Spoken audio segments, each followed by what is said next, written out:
Well, he made history on the cobbles when his character Paul married vicar Billy.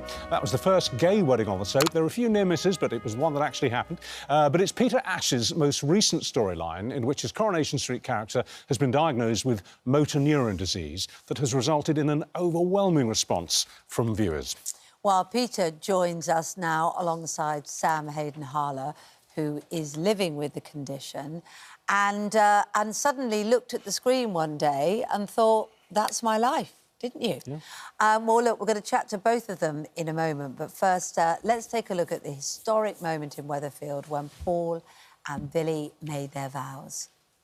However much time I've got left, I am so glad that I'm spending it with you. You're the love of my life. I found you.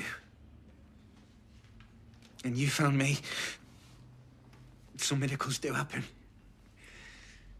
Aren't we just the luckiest boys in the world? That is a great scene. Such a lovely moment. Peter Ash and Sam Hayden Harler join us now. Peter, we normally start with the star in these interviews, but I want to start with you, actually, Sam, because it's just so interesting. You see, who's also a star now, well, of course he is, yes. you see the storyline drop, and you think to yourself, well, that's me. I'm the same age as the character, pretty much. I'm at the same stage of the condition. What then moved you on a step and made you pick up the phone or email or whatever it was and say, I can be your special advisor, I can help? Before diagnosis, or even around diagnosis, I never saw anyone like me. And when I knew of the Coronation Street storyline, Paul was living my life. Yeah. And I've got a lot to do. I want to know when my time comes that I've left that legacy for our son and that I've done everything possible whilst I'm here. It's likely to rob me of my voice. So I'm literally shouting from the rooftops about it, raising awareness, campaigning, fundraising and doing everything. And it's all thanks to Peter and the team at Corrie. It's been seen by millions. Which is vital, isn't it? Because I think we all know people or know people that have been touched by motor neurone disease, and very often people can feel that they become invisible because of the horror that it is incurable still, despite the huge amount of research. So how has it made it for you, living with the condition, to see the performance as it is? I never say I don't suffer with it, I live with it. It's a part of me. It's so, so, so important that it's seen because it raises awareness, that creates fundraising, more research. There's more and more news coming about drug trials and clinical trials. And I think the more people that see and know about it, when I was diagnosed, a lot of people, their reference point was Stephen Hawking. Yes, of course. It was, when you look up on the internet, a lot of it is around upwards of 40, 50, 60 years old. The youngest case of MND is believed to be about 19 years old. And for someone in their mid-30s like me, I want to feel seen and heard. Well, so what do you make of his performance? I really struggle watching it in the nicest way. No, I get that, yeah. It's the wedding scenes, absolutely, I broke down. The parallels are extraordinary. Peter, let's get down to the nitty-gritty. What does he show you to do in terms of movement and the gradual deterioration? What kind of lessons does he give you?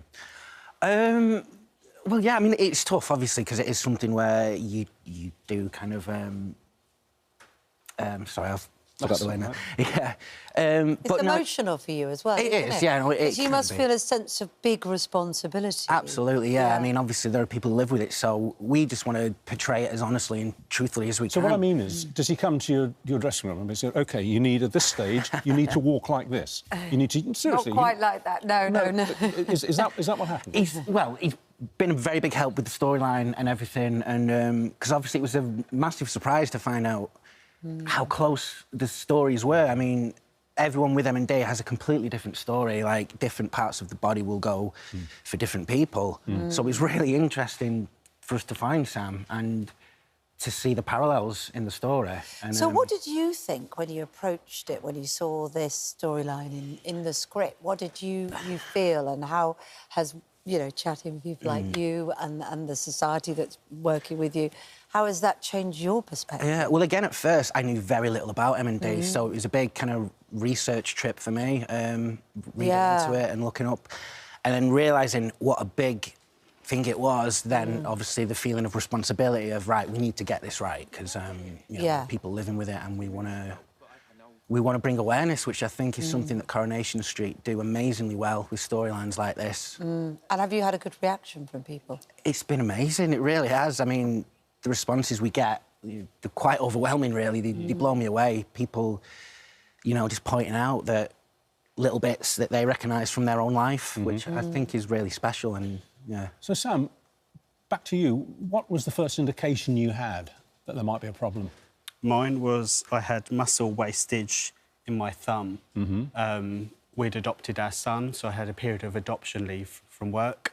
Went back to work after about 8-9 months, and I kept getting these almost like pain, discomfort in my wrist and hand. Bought lots of supports for it. Eventually went to the GP, who then referred me for physio. Obviously, coming out of COVID, so a lot of the appointments were delayed, so it was months before I saw a physio. Walked straight in, and he was like, that's not physio you need, that's neurological. Spotted it straight away? Straight away, referred me, MRI, blood test. There's no one definitive test, it's process of elimination. I was given an NHS neurologist appointment for 6 months' time, and I just couldn't wait. Thankfully to my employers, I had private healthcare and was able to be seen within weeks privately. And how has that helped? Because we know that there's an enormous amount of research going into this. How has it helped you with the diagnosis and dealing with things? Because you're at a bit of a pause at the moment, aren't you? Yes, I've been told I'm quite stable. Great. Which someone's looking down on me somewhere, looking after me. Being here today is visibility. If there's someone, I've always said, if there's someone in the queue behind me, I want them to be able to see and hear me, watch Corrie. There's, like, as I said, like Rob Burrow, Ed Slater, Doddy Weir. It's becoming more mainstream, sadly. And just going back to the diagnosis, can I just ask you, as up until that point, perfectly physically fit, all well, you finally do get the diagnosis. What sort of impact did that have on you? Because obviously they would have told you that it is incurable. Can you just tell me how you felt when you got that news and how you dealt with it? I was obviously very emotional, and I still remember it. I still remember the neurologist, and she said, "So how long do you want off work?" And I said, "I don't.